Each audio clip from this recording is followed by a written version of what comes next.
Welcome to the KuppingerCole Analysts Chat.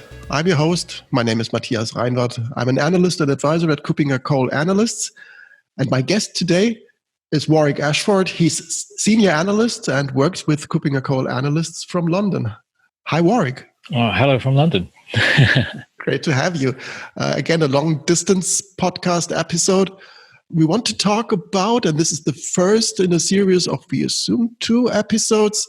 We want to talk about business resilience management. So we are moving a step back. When we talk about business resilience management, we of course all have been in the situation that many businesses have met challenges with the COVID-19 crisis, and the resilience of many businesses was really challenged. So Warwick, what is business resilience management? Is it preparing for being resilient? Yes, in a very simple way. My definition would be that it's a comprehensive and standardized management of all the processes to identify and mitigate risks that threaten an organization. So these risks include disruption to ICT continuity, cyber attacks, consumer demands, market changes, regulatory compliance requirements, and all these are increasing all the time because of the globalization and market demand for 24/7 service. But business resilience management is aimed at ensuring organizations, as you said, have business resilience. And this is the ability to adapt quickly to risks and disruptions while maintaining key business workflows and keeping the business running. So resiliency is the foundation for continuity and mitigating against any form of economic disruption at a business, regional, national, or even global level, as we've seen with COVID-19. However, this can require a complex set of management tasks, depending on the size and nature of the business. But aren't we then bringing together lots of different disciplines that should be in place anyway? Well, yes, that's the whole point of it is as a comprehensive approach to risk management. Business resilience management goes beyond continuity management, disaster recovery, but it aligns all the protective disciplines to achieve the goal of resilience. So it's a cross-functional, interdisciplinary approach involving risk, business, and security professionals. So that sounds like not an easy task and an ongoing task, and to get it going, that seems like to me like a really, really challenging task then. It is, but it's not something that happens by itself. In cybersecurity or any other aspect of business operations, it's got to be planned and managed. So that's why I think business resilience management is something that must be on the agenda of most organizations. Right. So you mentioned the different disciplines, so risk management and continuity management, and where can we draw the line between these disciplines? Is this something that we can really slice up? Well, not really, because they're all closely related. Resilience, continuity, and risk management work together to protect the business from disruption. The starting point should always be risk management, to identify the potential risks, and then you can create the controls to manage them. But risk management on its own doesn't eliminate risk altogether. Therefore, risk management needs to be complemented by business continuity management to ensure that organizations plan for contingencies, such as planning for alternative suppliers of goods and services. But business continuity management on its own doesn't eliminate all risks altogether either. So therefore, we need this concept of business resilience management. Resilience is about building in flexibility that enables organizations to respond and adapt to unexpected circumstances, such as adopting alternative ways of ordering from normal, or backup suppliers if normal channels are not available. Right. So this is really a joint effort that needs to be executed in a coordinated way. So what does business resilience mean then for my organization, for our organization as KuppingerCole, and for the organizations of the audience listening to this podcast episode? Well, business resilience is extremely important to any business, because without it, few businesses are able to recover from unexpected disruptions or adapt fast enough to sudden changes market demand or regulatory requirements. So business resilience can make the difference between business survival and failure. And therefore, again, it should be high on the business agenda. Only by achieving resilience can a business be assured of surviving disruptions caused by natural disasters, attacks due to cybercrime or cyber terrorism, supply chain failure, technology failure, compliance failure. Achieving business resilience requires careful business resilience planning, as we said earlier, to ensure that business models are flexible enough to adapt to market changes and other changes, and that ICT continuity is assured. Right. So there needs to be a structured process for achieving business resilience management, and also an ongoing effort that is understood also at the board level, I understand. So when an organization really wants to embark on that trip towards business resilience management, how can my company be prepared for risk? Does that really start with risk analysis?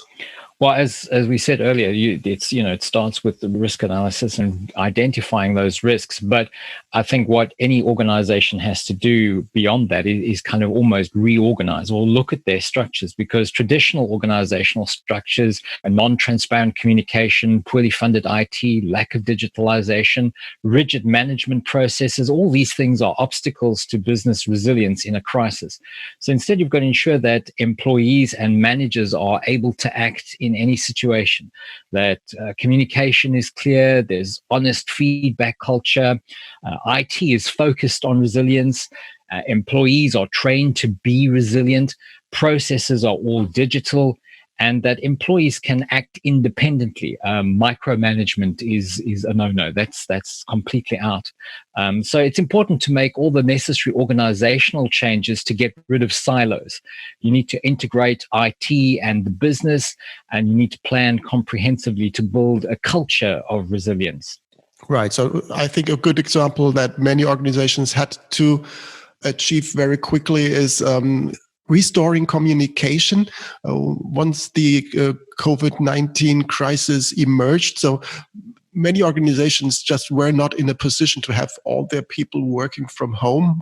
So many organizations just the hard way made the step towards online collaboration platforms like Zoom, like Microsoft Teams, like Skype, whatever, and had no really good working environment, for example, for sharing documents.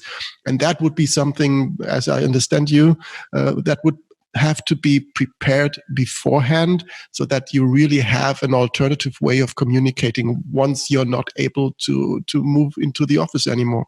Yeah, well, business resilience management is about planning to work in cross-divisional teams. You've got to fully understand that how IT and the business work together, and that there's a deeper alignment between business and IT, and that the technology investments focus on resilience, collaboration, and self-service. So you've got to plan for a crisis in a comprehensive way and adapt the business model, so as well as the financing and the business processing, so that all IT operations become more resilient.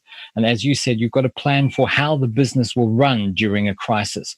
So this involves drawing up an IT emergency plan. You can set up an incident command structure to ensure that everybody knows their role and responsibilities in various crisis scenarios. And education and training is essential, as well as regular testing, so that you know that your plans will work. So we are still struck with the COVID-19 pandemic, and different countries are in different situations right now. Not many organizations really plan for a pandemic, although they should have. What are the main risk factors for a company when it comes to such a risk assessment? What are the more probable risks emerging?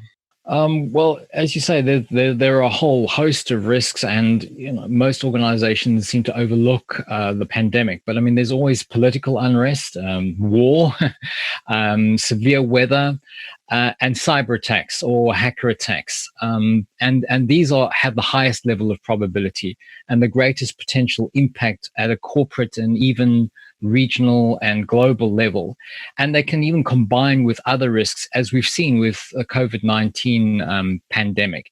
And so the impact of cyber attacks is also increasing as attacks by nation states or those supported by a nation state level development capabilities become more common and destructive in nature. So while COVID-19 has shown that pandemics can have a high level of impact locally, regionally, and globally, they're much less likely than cyber attacks. At the same time, the likelihood of a cyber attack is set to increase and even further as businesses become more digital. So therefore, they are more vulnerable to cyber attacks. So for digital businesses, cyber attacks are a major risk because failure to recover quickly could cause total business failure. And this strongly underlines the urgent need for joint business impact analysis to ensure business continuity, and cybersecurity teams fully understand the risks, and they align the technology and the policy and the processes and the people to address those risks. So if I understand you correctly, the business resilience is the higher level of resilience management, but with processes becoming more and more digital, IT resilience is a core part of it in that digitalization era? Yes, absolutely. It's extremely important for every organization to assess and understand the degree to which their business operations depend on IT. Because the greater the dependency, the greater the importance of IT resilience to overall business resilience. So cyber resiliency is a core element of business resilience. While dependency on IT will vary from one organization to another, the general trend towards digital transformation and increasing reliance on organizations on IT for critical business functions means that for most organizations, IT resilience is becoming the cornerstone, if you like, of business resilience. Right. So if organizations want to take away something from this first episode of this business resilience management track within our podcast, then it's really first understanding that there needs to be a strong business resilience management approach within almost every organization. And so far that we've come right now, IT resilience should be a main starting point to look at. Do you agree? Yes, do the risk analysis and so on. But I mean, an important part of that is understanding your dependence on IT and addressing that. And I think in the wake of the COVID-19 pandemic, this dependence on IT will accelerate because organizations will seek to become more digital. And so without IT resilience, businesses won't be able to maintain critical business functions during and after a disruption caused by whatever reason. So yeah, as you say, IT resilience is crucial for business resilience. Perfect. And that's a perfect summary also for this first episode. We will follow up on that in an upcoming episode very soon. So for the time being, I would like to recommend our audience, of course, to go to KuppingerCole.com and just type in business resilience management into our search engine. There's lots of material available there to read more and to understand more, or get in touch with us if you need support. Thank you, Warwick, for being my guest today, and we will follow up on that. And I'm looking forward to more aspects of business resilience management. Thank you. Thanks. Bye-bye. Bye.